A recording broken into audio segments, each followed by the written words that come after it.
Brief statement here. We just had about a 50-minute call with President Zelensky, with members of Congress, members of the Senate, and it was, I think, a very emotional, a very powerful call.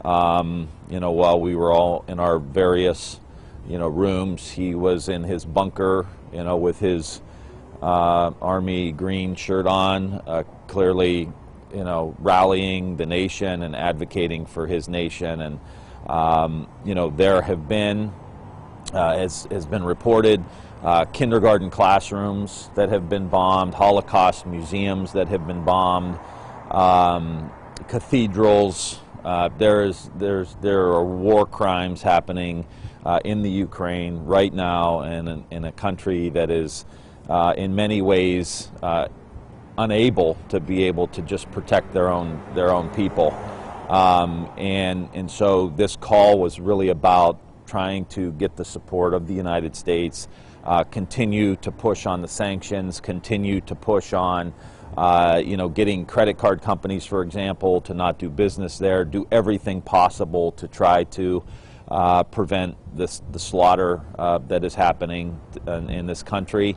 The main need from President Zelensky is that, I also want to mention too that he, before I get to that, he also mentioned that the Russian soldiers, many of them had no clue that they were going into the Ukraine, no clue that this was an invasion, no clue that they were going to be an occupying force on behalf of Russia, and young soldiers. The one need that the president was asking for is they need air support. There's no way for them to be able to protect the citizens of the country without proper air support, and they need planes. And quite frankly, I think we need to figure out how to get them there. I just don't think that the United States can stand by without doing everything possible. I don't think we need to send troops there, but they need air support, and damn it, we should get them the planes that they need to be able to protect their citizens here. This is, I know politics in the United States has been very fractured over the past, decade or two, but my goodness, we are still the United States of America. We still have an obligation to protect democracies and freedom around the world, and if these citizens are stepping up,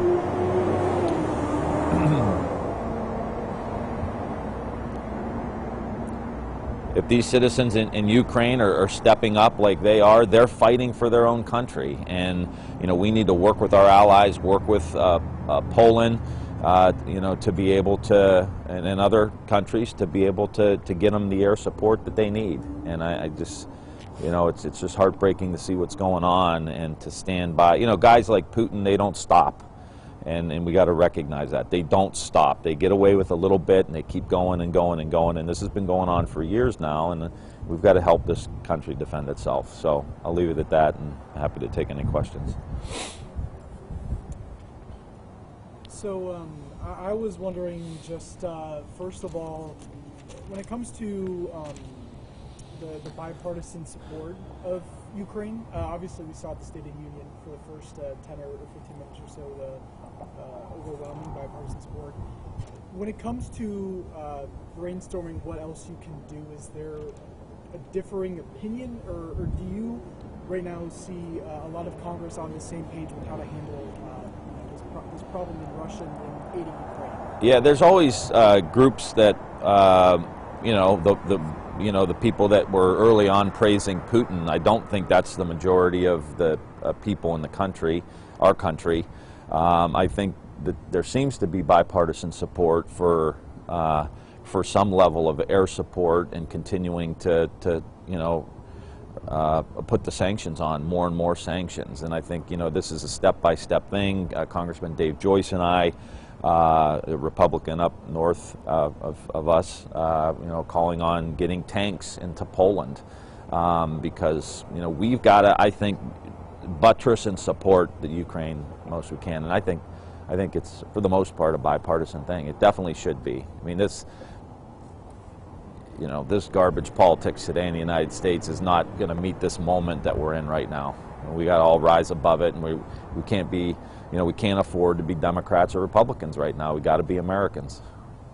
And, what can people do here locally beyond just not supporting Russian products and things right now? Yeah, I would say get connected to your Ukrainian church. I know there's going to be a lot of people that want to send help, send care packages, do that kind of thing, and they should work with the local Ukrainian community, and we'll be involved in all of that as well.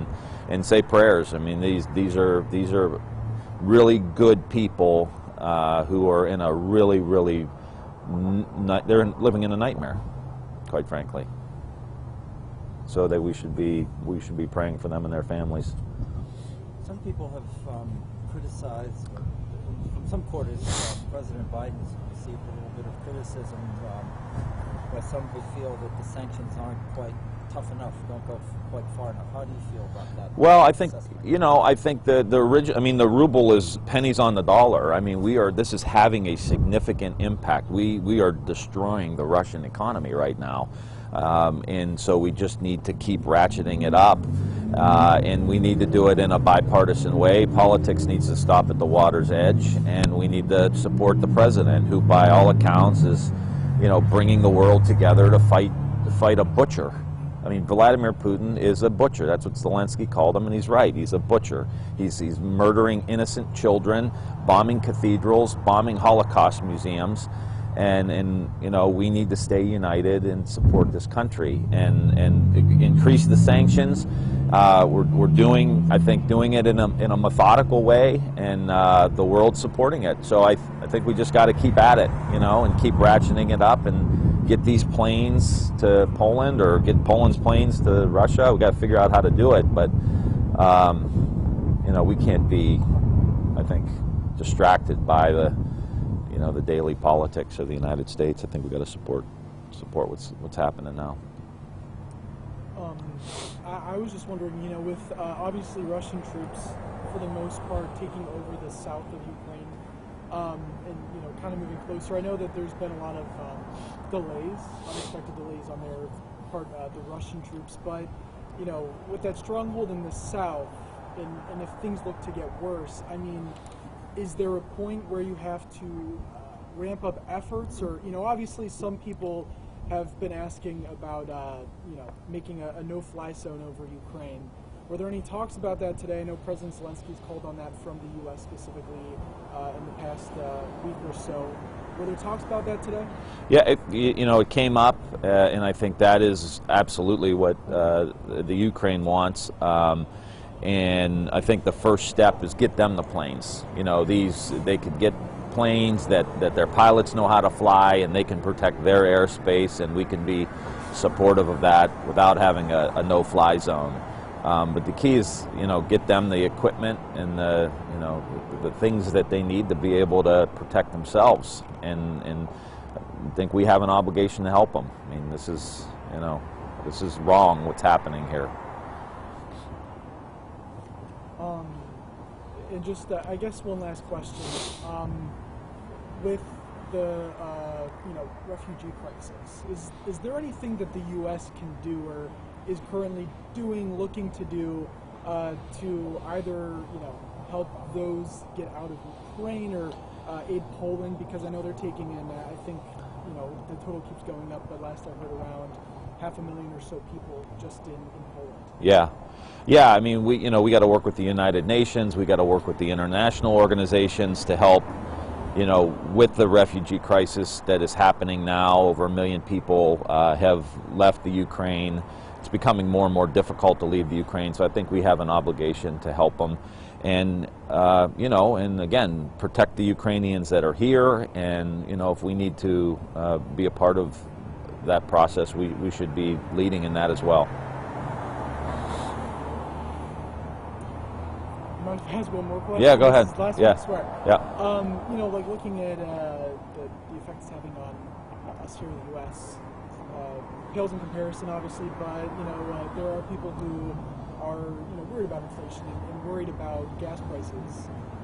Is there a message you have for them about kind of staying the course? I don't know if that would make sense. It seems like that's kind of what we've been hearing from elected officials, because it's something that we are to expect, and for what they're saying is good. Yeah, I mean, I'm calling on Congress to immediately bring a big working class tax cut and pass it immediately for the House and the Senate, and put money in people's pockets to absorb the increase in gas prices, to absorb the increase in food costs, and even including something for family businesses who are affected by the increased energy costs. There's no reason why the working class people who are coming out of a pandemic, coming out of a global economic collapse, now we've got a war going on that threatens the entire world, that's going to continue to increase prices, that they should bear the brunt of that. They need money in their pocket, and we should pass a tax cut and allow people to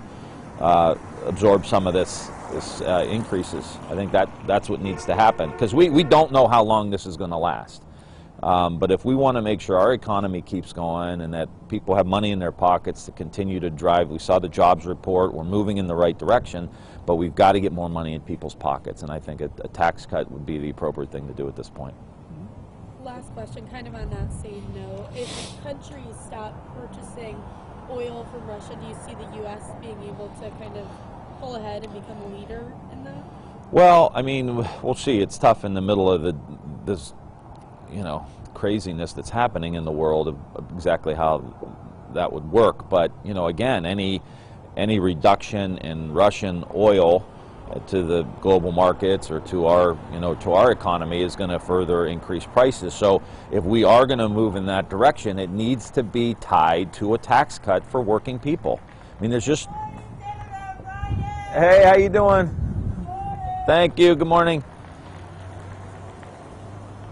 And, I mean, we all, want to support what's going on. We all got to push back on Putin, who's killing innocent people, but people are also struggling here, and so we got to make sure we get some money in their pocket. So anything we're doing with more sanctions or reduction in Russian oil purchases needs to be tied directly to a tax cut for working people to help absorb the increased cost that's going to happen.